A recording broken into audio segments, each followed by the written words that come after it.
A graça que promete o destino também ordena o caminho.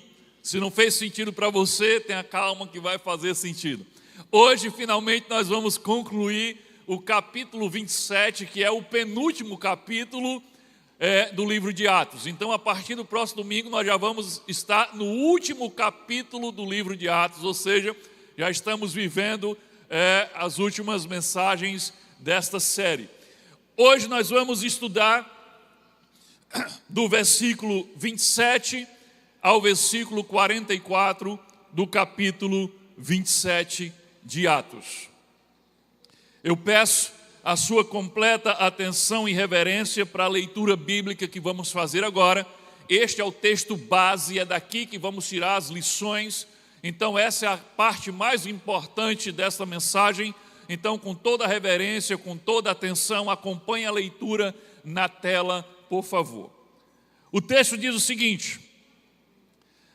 Aliás, esqueci de algo importante. Eu preciso contextualizar para aqueles que estão vindo a primeira vez hoje aqui.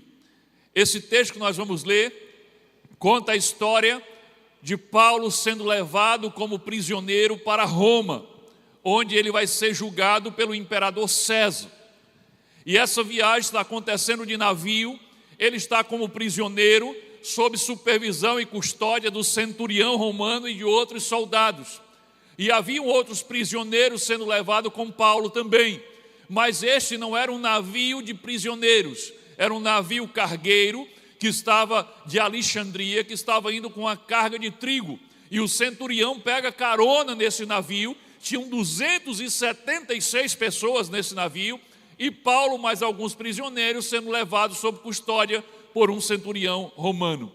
E aí, nesse contexto da viagem, vai acontecer algo terrível, uma grande tempestade, e é isso que nós vamos ler agora aqui.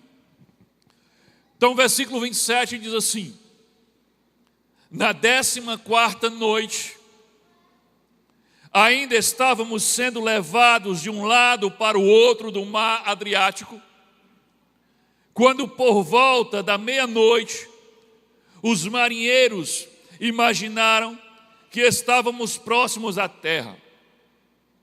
Lançaram a sonda, verificaram que a profundidade era de 37 metros. Pouco tempo depois, lançaram a sonda e encontraram 27 metros. Versículo 29. Temendo que fôssemos jogados contra as pedras, porque eles imaginavam, estamos chegando próximo à praia, pode ter pedras. A profundidade estava pouca. Lançaram então 4 âncoras da polpa e faziam preces para que amanhecesse o dia. Veja bem, estava tudo escuro, no meio da tempestade. Eles sabiam que estava ficando raso, ou seja, estamos chegando próximo a alguma praia, alguma ilha. Eles sabiam que tinha o risco do navio bater em rochas, porque eles não faziam ideia de onde estavam. E aí eles lançam âncora mesmo em alto mar, para que o navio ficasse estável, parado, açoitado pelas ondas, mas que ele não prosseguisse, para não bater em algum rochedo. Agora presta atenção no versículo 30. Tentando escapar do navio, quem? Os marinheiros baixaram o barco salva-vidas ao mar, a pretexto, ou seja, com a desculpa de lançar âncoras da proa. Então Paulo disse ao centurião e aos soldados: se estes homens não ficarem no navio, vocês não poderão salvar-se. Versículo 32. Com isso, os soldados cortaram as cordas que prendiam o barco salva-vidas e o deixaram cair. Pouco antes do amanhecer, Paulo insistia que todos se alimentassem, dizendo: hoje faz 14 dias que vocês têm estado em vigília constante, sem nada comer. Agora eu os aconselho a comerem algo, pois só assim poderão sobreviver. Continua. Nenhum de vocês perderá um fio de cabelo sequer. Tendo dito isso, tomou o pão e deu graças a Deus diante de todos. Veja, na madrugada, na tempestade. Então partiu e começou a comer. Todos se reanimaram e também comeram algo. Estavam a bordo 276 pessoas. Depois de terem comido até ficarem satisfeitos, aliviaram o peso do navio, atirando todo o trigo ao mar. Versículo 39. Quando amanheceu, não reconheceram a terra, mas viram a enseada como uma praia, para onde decidiram conduzir o navio, se fosse possível. Cortando as âncoras, deixaram-nas ao mar, desatando ao mesmo tempo as cordas que prendiam os lemes. Então, alçando a vela da proa ao vento, dirigiram-se para a praia. Mas o navio encalhou num banco de areia, onde tocou o fundo. A proa encravou-se e ficou imóvel, e a popa foi quebrada pela violência das ondas. Os soldados resolveram matar os presos para impedir que algum deles fugisse, jogando-se ao mar. Versículo 43. Mas o centurião queria poupar a vida de Paulo, porque Paulo era prisioneiro. Se fosse matar os prisioneiros, matariam Paulo. Mas o centurião queria poupar a vida de Paulo e os impediu de executar o plano. Então ordenou aos que sabiam nadar que se lançassem primeiro ao mar em direção à terra. Os outros teriam que salvar-se em tábuas ou em pedaços do navio. Dessa forma, todos chegaram a salvos em terra. Vamos orar? Paizinho querido, Deus amado, te agradecemos, Deus, por estarmos neste lugar, reservado para te adorar. Queremos, Deus, ser ministrados pela tua palavra e pelo teu Espírito Santo. Então, Deus, fala conosco nessa noite, abre os nossos olhos espirituais, abre o nosso entendimento, quebranta os corações que estiverem endurecidos, para que nós possamos enxergar as verdades preciosas, os tesouros contidos nessa passagem, e que tudo isso traga, Deus, um conhecimento que gere em nós uma transformação verdadeira e genuína. Que nós possamos sair daqui, Deus, melhores do que nós chegamos.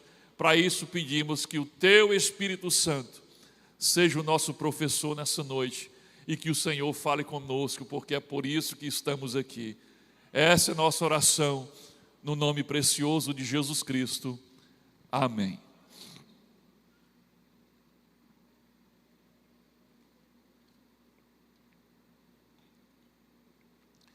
Na mensagem anterior, ainda trabalhando, estudando o capítulo 27, nós vimos que esse navio estava ancorado num porto.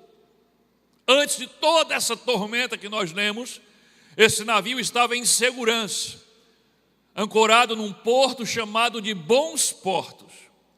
Quando estavam lá nesse porto, Paulo, com discernimento espiritual da parte de Deus, aconselhou ao centurião e ao dono do navio e ao piloto do navio que não deveriam sair dali, que não deveriam lançar âncoras, porque ele disse: essa viagem, se sairmos desse porto, essa viagem vai ser desastrosa e vamos perder tudo. Mas o centurião deu ouvidos ao dono do barco, ao piloto do navio, e eles decidiram partir, ignorando o conselho de Paulo. Durante toda essa tormenta, Deus enviou um anjo, que durante uma dessas madrugadas de tempestade, o anjo aparece a Paulo E o anjo traz uma mensagem. E a mensagem que o anjo traz para Paulo está lá no versículo 24, não está na tela, mas ele diz assim: Deus, por sua graça, entregou nas suas mãos, Paulo, a vida de todos os que estão navegando contigo. E ele disse: ninguém nesse barco vai morrer. Vão perder tudo, mas as vidas serão poupadas pela graça de Deus e por causa de Paulo que estava ali naquele barco. E hoje nós vamos acompanhar a última madrugada daquela tempestade. Uma tempestade que durou 14 noites. E diziam que eram 14 noites sem ver estrelas e sem ver o sol. Imagina isso, 14 dias sem saber é dia é noite. Por muitas vezes eles não viam nem as estrelas, nem a luz do sol. Mas eu quero apresentar a vocês, ainda nesta introdução, uma tensão muito forte que aparece agora neste capítulo. E eu garanto que, se você enxergar o que acontece aqui entre o versículo 24 e o versículo 31, você nunca mais vai ver esse texto, talvez você nunca mais vai ler a Bíblia da mesma forma. Porque no versículo 24, Deus promete pela boca de um anjo que aparece de forma sobrenatural a Paulo, Deus promete que por sua graça eu vou lhe dar a vida de todos que estão no barco com você. No versículo 22 ele diz: nenhum aqui vai perder a vida.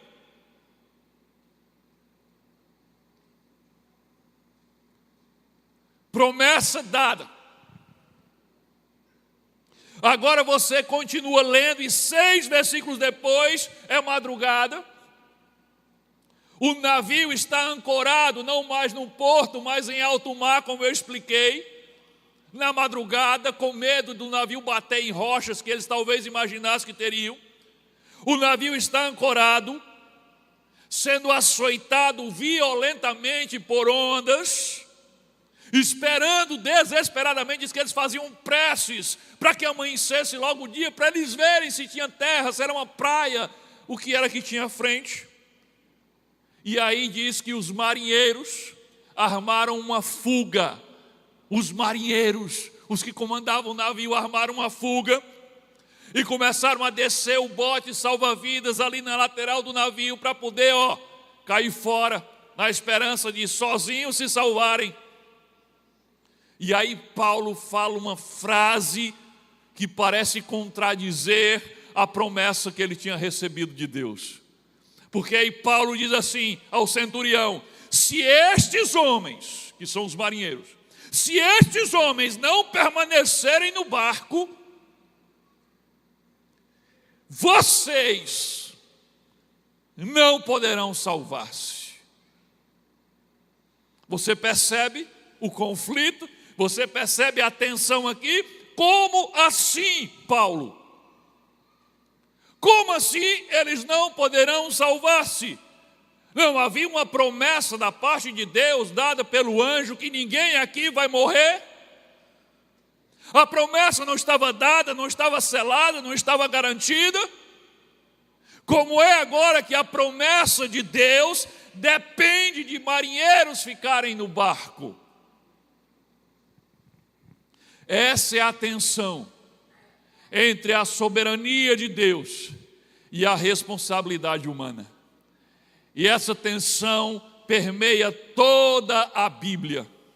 Toda a Bíblia. E agora você entende o título da mensagem. Porque o mesmo Deus da graça, que determina, que promete o destino, Ele determina o caminho. Deus promete o destino, mas Ele diz: para chegar lá você vai ter que passar por aqui, por aqui, por aqui, por aqui.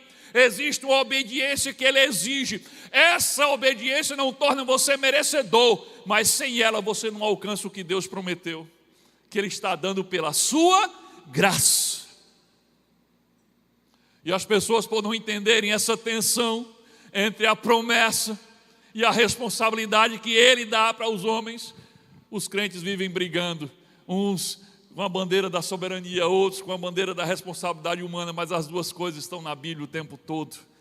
É uma tensão que existe mas que não se contradiz, e Paulo não vê contradição nenhuma. Agora observe, a sobrevivência prometida por Deus estava condicionada a 4 obediências práticas naquela madrugada.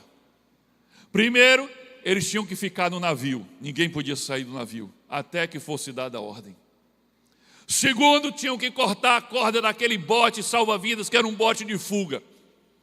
Terceiro, todos tinham que se alimentar para ficarem fortes. Quarto, na hora certa, iam ter que nadar até a praia.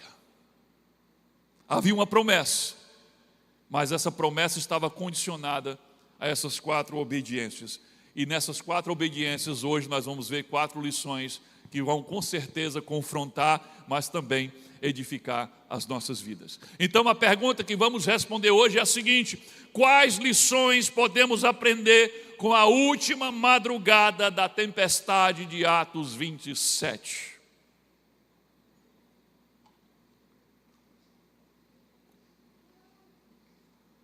E a primeira lição, pegue seu esboço, já escreva aí, complete o que está faltando. Anote também o que Deus vai falar com você durante essa lição, porque tem algumas coisas aqui que eu não faço ideia, mas que Deus vai falar diretamente com você. Então não perde nada, escreve tudo. A primeira lição é: a promessa se cumpre dentro do barco, não fora dele. Deus fez uma promessa, mas essa promessa tinha um contexto. O contexto era no barco. Quem saísse do barco estava fora do raio de alcance da promessa. A promessa se cumpre dentro do barco e não fora dele. É a mesma coisa da salvação. Ele prometeu a salvação, mas a salvação é para quem estiver em Cristo. Quem estiver fora de Cristo está fora do raio de alcance da promessa. Atos 27, 30 e 31 diz assim, lembrando aí: tentando escapar do navio, os marinheiros baixaram o barco salva-vidas ao mar, a pretexto de lançar âncoras da proa. Então Paulo disse ao centurião e aos soldados: se estes homens não ficarem no navio, vocês não poderão salvar-se. Repare um detalhe importante: quem tentou fugir naquela hora mais difícil, que o navio estava prestes a se despedaçar no rochedo ou encalhar na areia? Os marinheiros, os profissionais, os responsáveis pelo barco, os únicos que sabiam fazer o que tinha que ser feito para conduzir aquele barco ao mais perto possível da praia. Esses decidiram fugir às escondidas, mentindo: vamos lançar âncoras da proa. E aqui está uma das chaves dessa lição. Deus prometeu o destino, Deus prometeu o final da história, todos vivos da praia, mas o fim incluía os meios. Os marinheiros no navio para encalhar no canto certo. A promessa de Deus exigia a permanência de todos no barco. Deus poderia ter salvo todos sem os marinheiros. Manda esses marinheiros embora. Poderia, mas ele não fez. E Paulo, novamente, com discernimento espiritual, disse: se esses homens saírem, vai morrer todo mundo aqui. A promessa vai se cumprir com todo mundo aqui. Todo mundo tem que ficar aqui. Deus poderia salvar seus marinheiros, mas o plano de Deus para aquele salvamento incluía cada pessoa no seu posto. Agora observe o disfarce dos marinheiros. O texto diz que eles baixaram o bote a pretexto, com a desculpa de vamos lançar âncoras na proa. Eles já tinham lançado as âncoras na popa do navio. O navio estava instável e agora eles fizeram com a seguinte desculpa: nós vamos botar aqui o barquinho e nós vamos até a proa, para lá nós soltarmos âncoras lá, porque ficam âncoras de um lado, âncoras do outro, e assim a gente estabiliza o barco. Olha que coisa linda! Poxa, como vocês são legais! Era mentira. Era só uma desculpa. Eles não iam lançar âncora, coisa nenhuma. Eles queriam fugir no botezinho a remo, na esperança de que eles poderiam se salvar. Era só uma desculpa. E aqui tem outra lição importante dentro da lição, é que a fuga, geralmente ela não vem com cara de fuga, ela não vem com aparência de fuga. Muitas vezes ela vem vestida de prudência, de sabedoria, de descanso, seja lá o que for. Eu não estou desistindo, eu não estou pulando fora do barco, eu estou só me resguardando. Eu não estou desistindo, eu estou só, é só um tempo para pensar. É só isso. Não, eu não estou desistindo da fé, nem abandonando a fé, eu só vou servir a Deus e buscar a Deus de outras formas. Quase ninguém admite ou anuncia publicamente que está abandonando o barco e desistindo. E sabe o que é mais grave? É que essas desculpas que são dadas, normalmente não são dadas só para os outros, são dadas para si mesmo. Pessoas estão saindo do barco, estão desistindo de coisas importantes, desistindo de coisas que Deus deixou claro que eles não deveriam desistir, mas eles não têm coragem de admitir nem para si mesmos, e eles estão mentindo para eles mesmos. Não estou desistindo, é só um tempo. Eu não estou desistindo, é só para descansar. Eu não estou desistindo, é só para recarregar as minhas baterias. E aí a pessoa vai soltando o bote devagarzinho na madrugada, enquanto declara, não, eu vou só lançar âncoras da proa, não vou embora. Alguns dizem, eu não estou desistindo do ministério, não estou desistindo da fé, não, eu estou apenas dando um tempo para descansar, me fortalecer, mas na verdade está indo embora para nunca mais voltar. Mas ainda há uma camada mais dolorosa nessa cena. Ouça o que Paulo diz ao centurião, você ouviu? Ele diz assim, se estes homens, quando ele olha para os marinheiros tentando fugir, ele diz para o centurião, se estes homens não permanecerem no barco, vocês, ele está apontando para o centurião, vocês, os demais, não poderão sobreviver. A fuga dos marinheiros não condenava apenas os marinheiros que certamente morreriam no mar revolto, se o mar estava despedaçando um navio, imagina um barquinho de madeira. A fuga dos marinheiros não condenava apenas os marinheiros, mas condenavam também todos aqueles que permaneceriam no barco, que estavam debaixo da responsabilidade deles. Quando você abandona o barco do qual você é responsável, você coloca em risco, você afunda todos os que ficaram no barco que você abandonou. Quando você abandona o seu posto, no posto que Deus te colocou, você não leva só a sua vida para o fundo do mar, você leva os que Deus colocou debaixo do teu cuidado e debaixo da tua responsabilidade. O pai e a mãe que abandonam o barco da família, o barco do casamento, pensa que é uma decisão particular, não. Você pensa que tem a ver só com você, não. Você não está afundando sozinho, você está afundando com os seus filhos no convés. O pastor que abandona o seu ministério, o líder que abandona o seu ministério, pensa que vai afundar sozinho, não. Você vai afundar junto com aqueles que Deus confiou, que estão debaixo do teu cuidado, debaixo da tua responsabilidade. Pessoas vão afundar porque você abandonou o barco.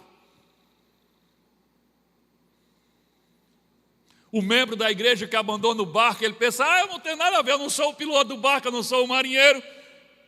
Mas mesmo assim, existem pessoas que estão se aquecendo perto de você, que se inspiram em você, que se aconselham com você, que te veem como uma inspiração, e quando você pular do barco, talvez eles não consigam permanecer.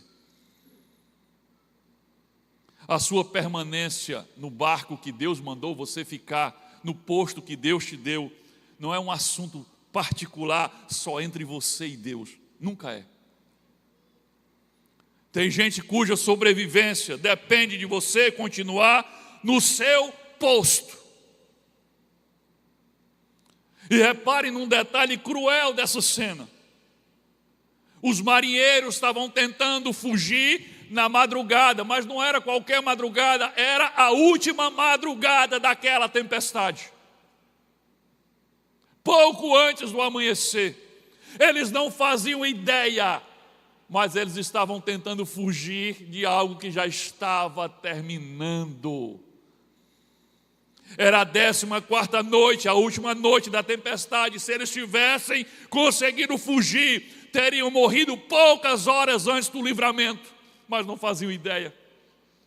E talvez você esteja nessa situação agora, porque eles pensavam, já fazem 14 dias, e ninguém consegue ver o final desse negócio, o barco já está se desmanchando, e eles achavam, 14 dias, isso vai durar para sempre, isso não vai acabar nunca. Talvez você esteja sofrendo há 1 mês, 6 meses, 1 ano, 10 anos, você diz, isso não acaba nunca, e você quer pular fora, você quer desistir, mas talvez seja a última madrugada, talvez já esteja próximo ao amanhecer, e você precisa crer e confiar que Deus está no controle.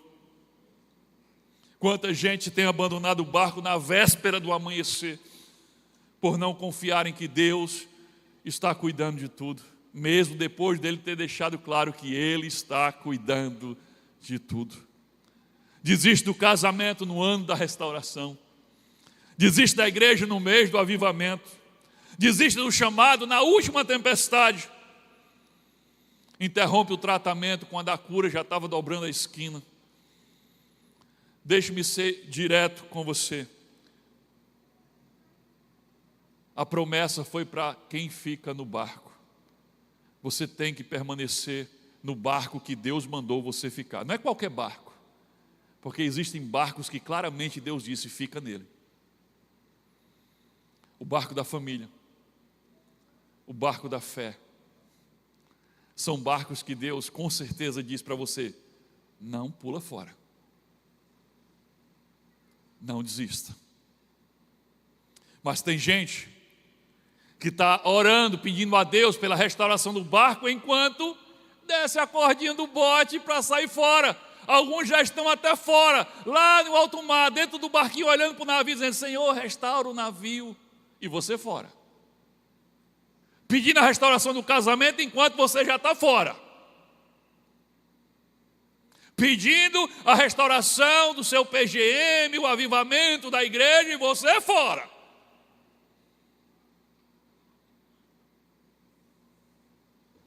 Não funciona assim.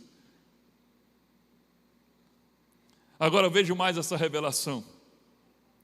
Quem foi que cortou as cordas daquele bote salva-vidas e lançou o bote ao mar? Quem foi que cortou? Foram os marinheiros que cortaram? Depois que Paulo advertiu, foram os marinheiros que cortaram. Vocês prestaram atenção? Sabe quem foi que cortou? Os soldados. Não foram os marinheiros, foram os soldados.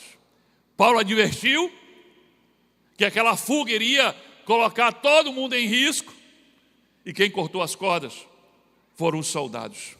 Significa que Deus usou outras pessoas para impedir a fuga dos marinheiros. E Ele faz isso o tempo todo, porque quando você está decidido a fugir, você fica cego. É difícil você ter um momento de lucidez. Você já decidiu, é o que eu digo assim, você já deu a curva.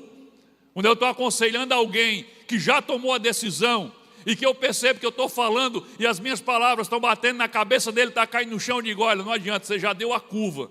O que é dar a curva? Imagina uma estrada, e enquanto a pessoa ainda está aqui na minha visão, eu posso falar, ela me escuta, mas depois que ela deu a curva, que eu perdi ela de vista e ela não pode mais me ver, já era.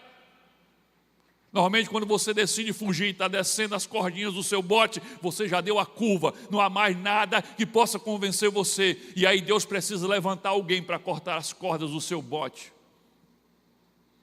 Então quando alguém confronta a tua desistência, e você fica todo ofendidinho, quando o pastor, quando o irmão, quando o líder, quando o cônjuge segura o teu braço de madrugada e diz, não entre nesse bote. Essa pessoa não quer o teu mal, ela não é teu inimigo. Ela não quer te ofender, mas Deus está usando ela como um soldado enviado por Ele para cortar a corda do bote da tua fuga, a corda que iria te matar. Então responda no seu coração, qual é o barco que você está tentando abandonar agora? Barco que você sabe que Deus quer que você permaneça. Não esqueça, a promessa se cumpre dentro do barco, não fora dele. Quando você abandona o lugar que Deus prometeu agir, você não está apenas mudando de endereço, você está saindo do raio de alcance da promessa. Segunda lição.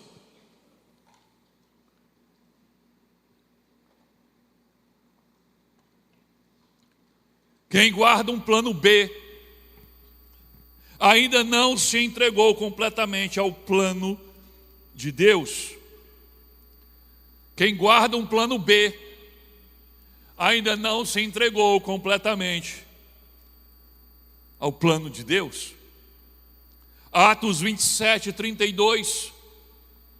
Com isso, os soldados cortaram as cordas que prendiam o barco salva-vidas e o deixaram cair ao mar. Naquele momento, imagine a expressão daqueles marinheiros que queriam usar aquele barco para fugir. Para eles aquilo foi uma crueldade. O plano B deles estava afundando na escuridão. A única saída que eles controlavam, que era o barco a remo, estava indo embora nas ondas daquela tempestade. Parecia crueldade, mas era misericórdia. Eles só descobriram isso quando o dia amanheceu. Às vezes, a maior bondade de Deus na sua vida é justamente providenciar alguém para cortar as cordas do seu bote da fuga.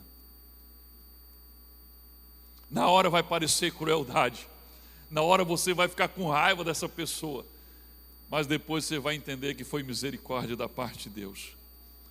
Deus vai levantar pessoas para fechar a porta da fuga, para afundar a sua segunda opção, se você não for capaz de fazer isso sozinho. Querido, olhe bem para o que os soldados fizeram. Eles não só aconselharam os marinheiros a não ir, eles não simplesmente pegaram o bote e guardaram no navio para caso, sem saber, a gente precise. Não, eles cortaram as cordas, eles afundaram literalmente o plano B. Destruíram o plano B. Agora pense no peso espiritual desse gesto. A partir daquele momento que as cordas do bote salva-vidas foi cortado e o bote caiu ao mar, a partir daquele momento eles não tinham outra alternativa a não ser confiar na promessa de Deus e que Deus iria cumprir o que prometeu. Porque a partir daquele momento não havia mais nenhuma outra alternativa ao plano de Deus, somente o plano de Deus e ponto final. Confiar de verdade em Deus é isso, é cortar a corda do seu plano B, é afundar o seu plano B. E por que isso é tão importante? Porque enquanto o bote da fuga continuar amarrado, pendurado na lateral do seu navio, você não dará tudo de si para manter esse navio flutuando. Aqueles marinheiros poderiam fazer mais, mas por conta do bote que estava ali, eles quiseram fugir. Quando o bote caiu ao mar e não tinha mais plano B, aí eles voltaram e se dedicaram completamente ao navio. Quando o dia amanheceu, cortaram a corda das âncoras, cortaram as cordas que prendiam o leme, içaram velas e foram em direção à praia para chegar o mais próximo que eles pudessem, para facilitar a distância do nado. Quando não tinha mais bote, o empenho deles mudou. A dedicação deles mudou. Porque agora, ou trabalha no plano de Deus, ou não tem plano mais nenhum para você trabalhar.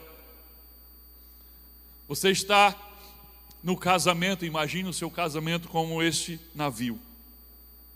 Querido, tem muita gente que quer estar no casamento, que é o navio, que é um navio costumeiramente assolado por ondas, não é verdade? É o navio do casamento costumeiramente passa por tempestades, mas tem muita gente, principalmente essa nova geração, que quer manter sempre um bote salva-vidas do lado, amarradinho ali, prontinho para quê? Para fugir, para cair fora, se as coisas ficarem difíceis.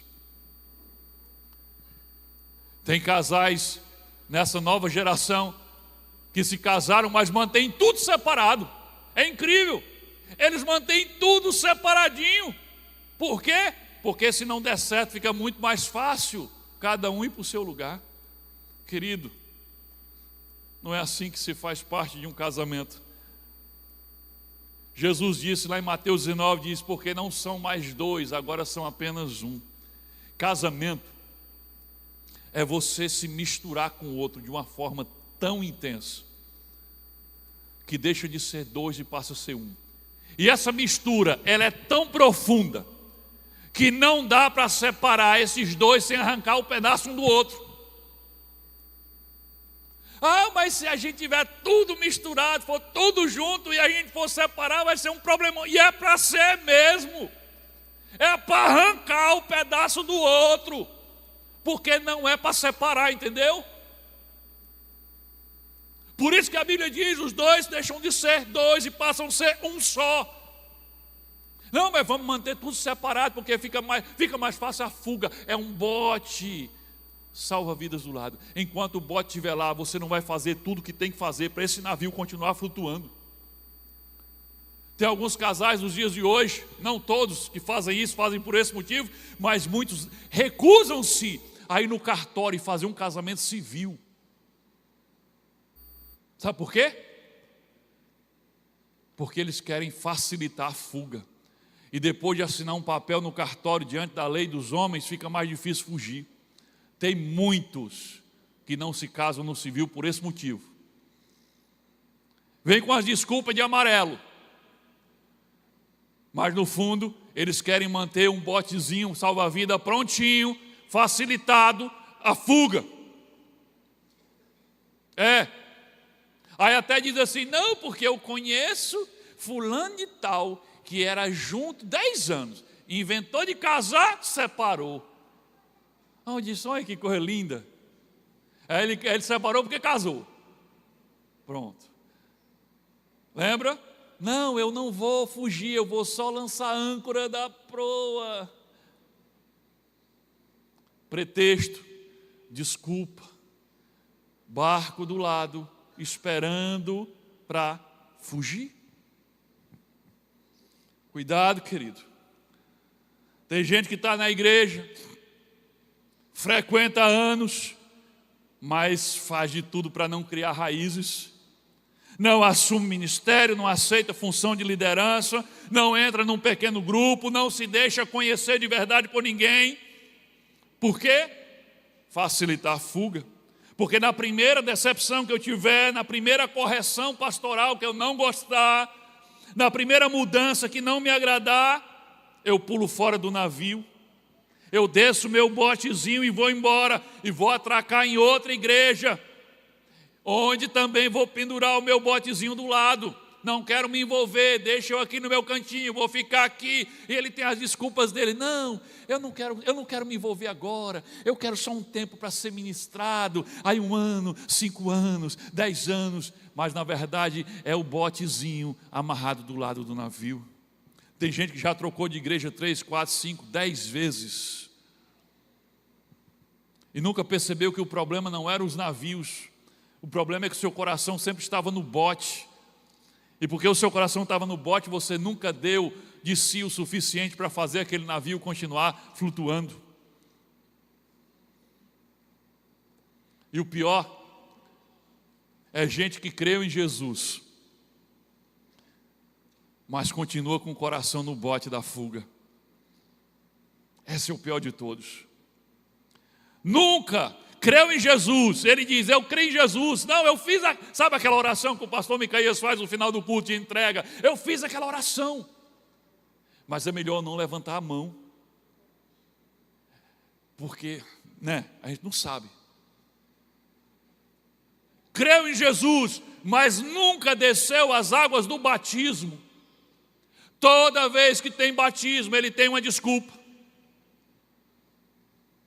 Por quê? Porque batismo é um comprometimento público, é anunciar o seu compromisso diante de todos, e depois que você torna público, é difícil voltar atrás, não é? Complica mais desistir, não é verdade? Então você nunca desceu as águas, nunca passou pelo batismo, porque batismo é cortar a corda. Ele prefere ser um crente em segredo. Não, Jesus, eu sou teu discípulo, só não preciso contar para ninguém. No trabalho ninguém nem desconfia, na família quase ninguém sabe, nas redes sociais não tem um sinal de que ele serve ao Senhor Jesus. Ele mantém as velhas amizades intactas, os velhos hábitos guardados, as velhas portas só encostadas, nunca trancadas, só encostadas. Porque se essa nova vida com Jesus não der certo, eu posso voltar para a minha velha vida sem constrangimento, sem estar aqui dando explicação a ninguém. Ninguém ficou sabendo mesmo que eu estava seguindo a Jesus, então eu volto para a minha velha vida sem ninguém ficar sabendo, sem constrangimento, sem dar explicação. É por isso que eu não dou um passo a mais. Querido, fé com rota de fuga traçada não é fé, é experiência de baixo custo. O plano B, deixa eu te falar, o plano B é um ato silencioso de desconfiança do plano de Deus. Você não confia em Deus, você desconfia do plano dele para a tua vida, por isso que você mantém o seu plano B sempre ativo. Enquanto houver um bote pendurado na lateral do navio, a sua entrega será parcial, a sua luta será morna, a sua permanência será provisória. E tem um exemplo da Bíblia que é maravilhoso, de um homem que entendeu bem isso. O nome dele, Eliseu. Um dia o profeta Elias chega para Eliseu. Elias já está no final de carreira, profeta de Deus, e agora ele precisa de um sucessor para assumir o seu posto. E ele escolhe Eliseu para ser o seu aprendiz. E ele chega para Eliseu, e assim que o profeta fazia, ele lança a capa sobre Eliseu. E lançar a capa, o profeta lançar a capa sobre alguém está dizendo: venha comigo. Você agora é meu discípulo, você agora vai me seguir, você agora vai aprender comigo, você agora vai se dedicar ao Deus que eu sirvo. E quando Elias jogou a capa sobre Eliseu, vamos ver o que é que aconteceu? Reis, 1 Reis, capítulo 19, versículo 21. Olha que exemplo aqui. Então Elias saiu de lá e encontrou Eliseu, filho de Safate. Ele estava arando com 12 parelhas de bois. Ele estava arando a terra. Era uma terra grande, era uma fazenda grande, era da família dele. 12 parelhas de boi. Era como se fosse 12 tratores do nosso tempo. Ele estava conduzindo a 12ª parelha, 2 bois puxando um arado. Elias o alcançou e lançou a sua capa sobre ele.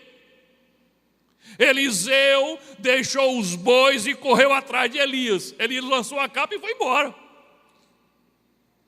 Convencer, não, você precisa vir comigo, não sei o quê. Não, lançou a capa e foi embora. Eliseu soltou os bois e correu atrás de Elias. Quando ele chega, Elias diz assim: deixa-me dar um beijo de despedida em meu pai e em minha mãe. Eliseu já entendia que Deus estava chamando ele para uma missão. E ele corre atrás do profeta e diz: deixa eu dar um beijo de despedida no meu pai e na minha mãe, espera um pouquinho. Então, irei contigo. Vá, volte, respondeu Elias, pelo que lhe fiz. E Eliseu voltou, apanhou a sua parelha de bois e os matou. Queimou o equipamento de arar, a carroça, o arado, para cozinhar a carne do boi que ele matou e deu ao povo. E eles comeram. Depois partiu com Elias e se tornou o seu auxiliar. E depois ele se tornou um dos maiores profetas da história. Você entendeu aí o que é queimar o bote? Eliseu não apenas deixou a fazenda, ele destruiu o próprio equipamento de trabalho, ele matou os bois, ele usou a madeira do arado e da carroça para fazer uma fogueira e assar a carne do boi que ele matou. Ele não guardou nada para o caso de o ministério com o profeta Elias der errado. Ele não deixou o arado guardado no galpão como nós faríamos e os bois pastando, esperando, quem sabe, um dia eu voltar caso alguma coisa dê errado. Não. Ele não guardou nada. Eliseu cortou a corda do bote. Ele fez isso publicamente, diante do povo, num banquete que todos participaram. Depois daquele churrasco, com os bois do arado e com a madeira do arado, não havia mais para onde voltar. É assim que se faz quando Deus chama você. Você queima a carroça, você mata os bois e você segue. Você destrói o plano B, porque o plano de Deus é o único que importa. Jesus resumiu esse princípio em Lucas 9:62. Ele diz: ninguém que põe a mão no arado e olha para trás é apto para o reino de Deus. Se você é o tipo que começa a obra, põe a mão no arado e fica olhando para trás, fica planejando uma fuga, fica sentindo saudade do tempo antigo, ele está dizendo: você não serve para trabalhar comigo.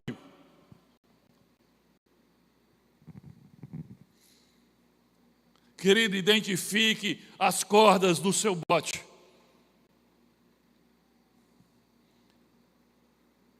Corte essas cordas.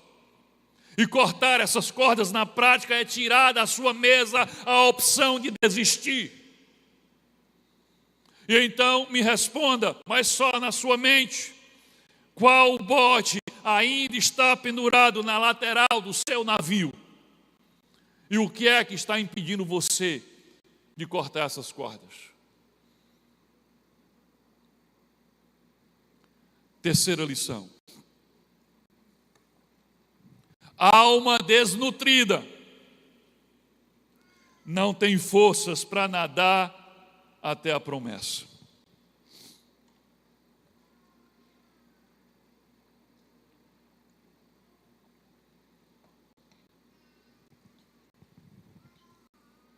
Atos 27, 33 e 34.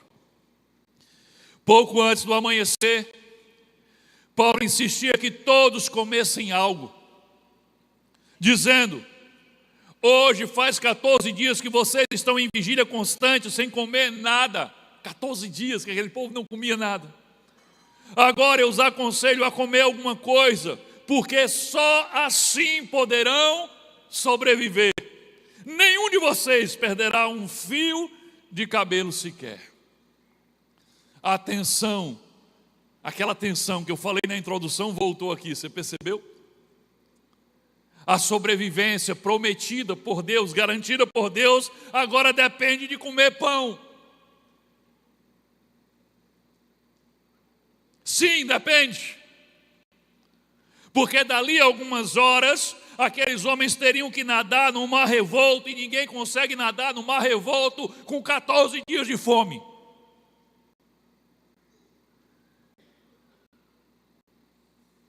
E a sequência do que nós lemos agora aqui é reveladora, porque Paulo diz no versículo 34, coma alguma coisa, porque se não comerem vocês não poderão se salvar. Mas em seguida, sem perder o fôlego, na mesma respiração, ele diz: nenhum de vocês perderá um fio de cabelo. Olha, atenção, se vocês não comerem, vocês vão morrer. Mas a promessa de Deus é: ninguém aqui vai morrer. Mas se vocês não comerem, vocês vão morrer. Paulo não via nenhuma contradição nisso. Para ele não havia contradição nenhuma entre crer no milagre, crer na promessa e mastigar o pão que Deus está mandando para você se fortalecer para alcançar a promessa que Ele prometeu. E aqui está um dos maiores enganos da nossa geração. É uma geração que espiritualiza tudo. demais. Espiritualiza os meios. Nós esperamos que a promessa se cumpra, que a palavra de Deus se cumpra, mas sempre de forma sobrenatural, espetacular. E desprezamos os meios comuns que Deus age para cuidar de nós, para nos abençoar e até para fazer milagre por meios naturais. Tem gente que está orando pela cura do corpo, mas quer abandonar o tratamento. Não, Deus vai me curar.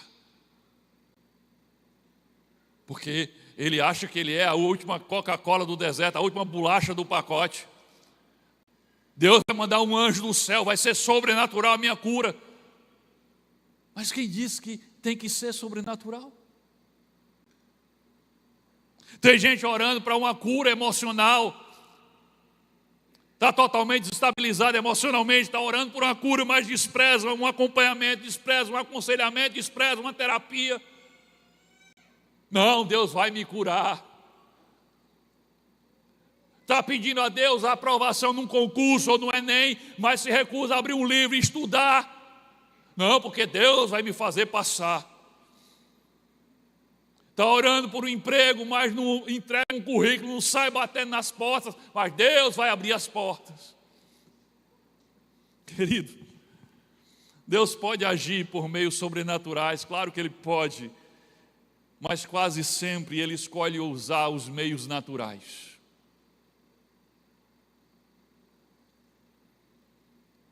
Quase sempre Ele usa os meios naturais. Quem despreza os meios comuns pode perder acesso à promessa de Deus.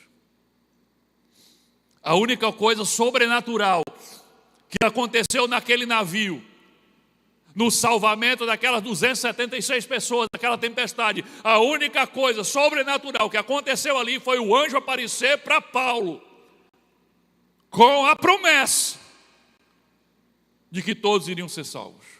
Só isso.